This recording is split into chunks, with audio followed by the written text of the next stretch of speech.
Hi guys! Welcome to my YouTube channel. By the way, sa mga hindi po nakakaalam, ako po ay isang freelance caregiver for almost 10 years.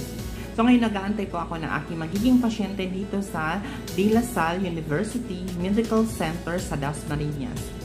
So bago po ngayon mag-caregiver, ang isang caregiver na katulad ko, kailangan po namin magpa-PCR test. So thanks God, negative naman po ako. So ngayon, dito na po ako sa aking duty at nag-aantay ng aking magiging pasyente. At wala pa ang aking pasyente ha. So habang wala pa po ang aking pasyente, ipapasilip po sa inyo ang magiging rooms ko. Kung hindi ko alam kung ilang weeks ba ako dito, ilang days, hanggang ma-discharge si pasyente ay ma-discharge na din ako. So habang nandito si pasyente, nandito na rin ako. Ipapakita ko po sa inyo kung ano ang rooms dito sa UMC. So by the way, don't forget to subscribe, like, and share sa aking YouTube channel. Please naman po, subscribe na po kayo and hit the notification na rin para ma-update kayo sa aking susunod na vlog. Silipin na natin guys, tara!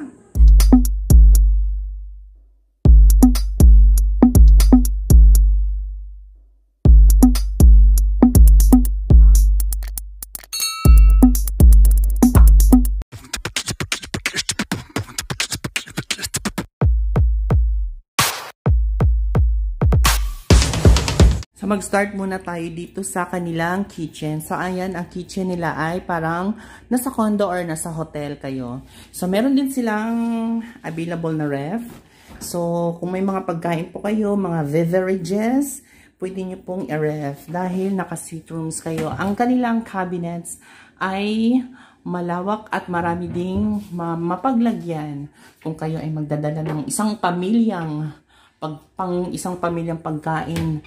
Pwede dito. So, pwede din nyo lagyan dito ng mga hospital kagamitan nyo, yung mga tissue, diaper, at saka ay malawak din ang kanilang lababo. Ang kanilang lababo ay merong silang oven dito. Pwede kayo mag-init ng inyong food. So, meron din silang cabinet dito sa baba. And big cabinet for t-shirt. Yung mga t-shirt nyo, mga gown, pwede nyo i-hanger dyan or uniform. Pero mostly dito sa mga pasyente dyan nila, yung mga VIP. And of course, hindi na mawawala ang vault. So, merong vault dyan.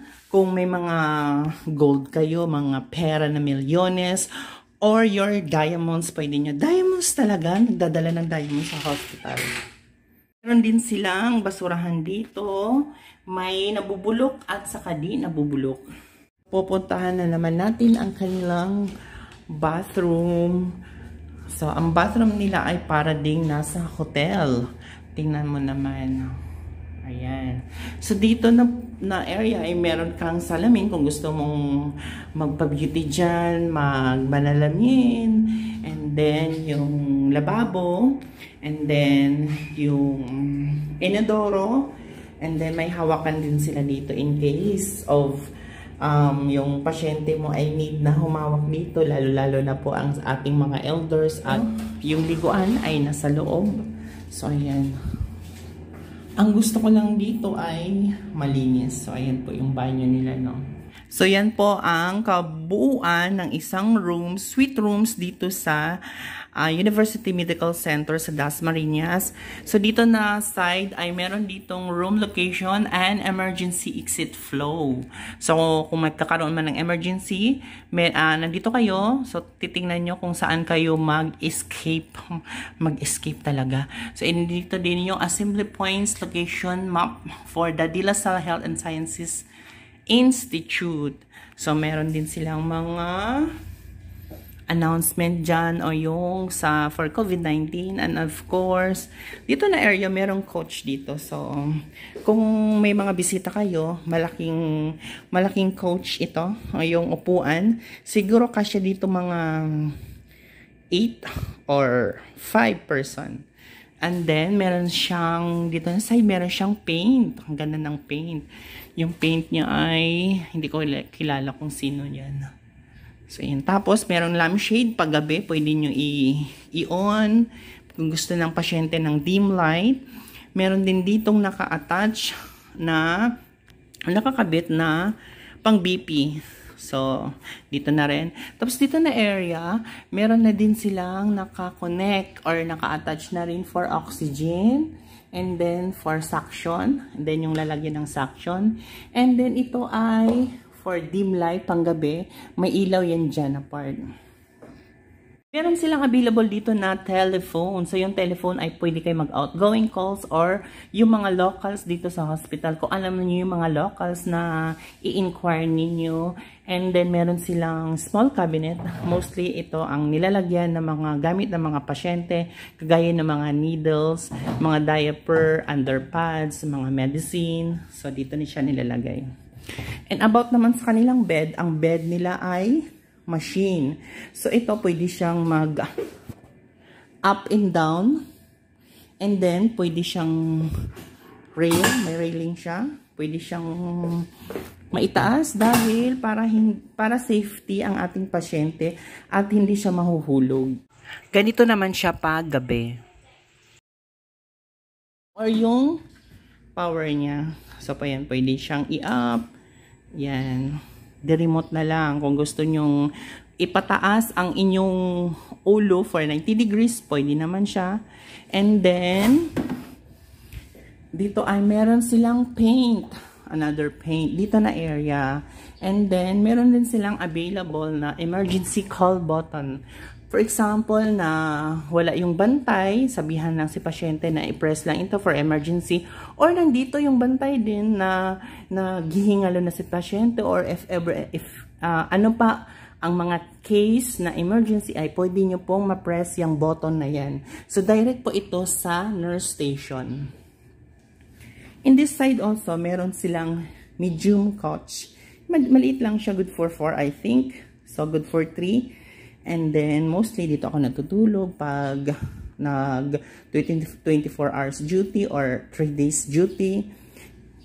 And then, yun ang binuksan ko lang po ang bintana para maliwanag. So, ito po yung labas. The Delsa University Medical Center, dyan yung main road. And then, dito na area, ito ang upuan din ni pasyente for VIP. Of course, yung aircon, naka-aircon po dito na rooms. And then, dito na area, meron pang, pwede kayo dito mag-laptop or mag-documentary. Yung documentation sa pasyente nyo. Pwede din dito si pasyente, uupo na may mga paperworks ba siya, gagawin, pwede siya mag-laptop. And may salamin dyan. And anyway, if gusto naman ni pasyente na maghingi ng wifi dito, may wifi naman sila. Wifi password for. So during night time, ito po siya ang ating dim light na nakunan kanina umaga. So ito po siya paggabi. So very relaxing. Meron din silang mesa. Ito ay pwede siya ma-up. Pwede din siyang ma-down. Depende kung ano ang gusto ni pasyente sa level ng kanyang gusto. And then, meron ding available na air purifier. So, meron sila dito. Air purifier dito sa rooms. Of course, ang TV, hindi din mawawala ang TV. Mostly po, ang mga rooms dito ay naka-glass. Yung parang nilagyan nila noon nung nagka-pandemic, nilagyan nila yung parang masisilip lang yung pasyente sa loob. Kasi mostly noon, sinisilip na lang, di ba, ang pasyente. Hindi naman basta-basta nalabas-pasok yung mga nurses natin dahil nag-iiwas din sa COVID-19. So, lahat dito na pintuan ay meron silang parang tinatawag na ganito na silipan. Pero, meron pong kina-cover dyan kung if ever na wala namang may bantay naman si pasyente at saka meron siyang caregiver or yung mga family niya na nasa loob. So, pwede magpa-request yan na ipapa-close nila. Naglagay din sila ng table sa labas. Meron dyang face mask at saka yung mga gloves, including yung mga medicine ni brother. So, ayan yung mga nurse na kasamahan ko dito sa 3400 sa UMC, University Medical Center dito sa Dasmariñas. Say hi, Ma'am Ai! Ang kanila namang nurse station ay meron silang acrylic na naka-cover dyan. Of course, gawang ng COVID-19. Meron ding ditong nursing assistant. So, ayan, dumaan si Doc. And the last, ito na po ang ating hallway, ang hospital hallway. Thank you for watching, guys. Till next vlog. And please don't forget to subscribe, like, and share sa aking YouTube channel. And hit na rin nyo ang notification bell para ma-update kayo sa aking susunod na vlog. So, meron pang available na rooms na mas maganda pa sa pinasilip ko sa inyo, which is yung 3rd floor. And then, meron din pang presidential suite dito sa UMC. So, yun nga lang, hindi pa siya open as of now. And mostly, dito po ako nag-cater ng aking mga pasyente dito sa UMC. It's thanks God naman po as of now na meron namang pasyente na nag-cater na ng caregiver. Dahil during pandemic ay wala po masyadong pasyente. Yun, sana tuloy-tuloy na ang maraming pasyente. Kailangan nyo po ng caregiver. Don't forget naman na tawagan ako or i-contact ako dahil all cases naman po ay na-handle ko na. Thank you guys. Bye-bye. Paalam.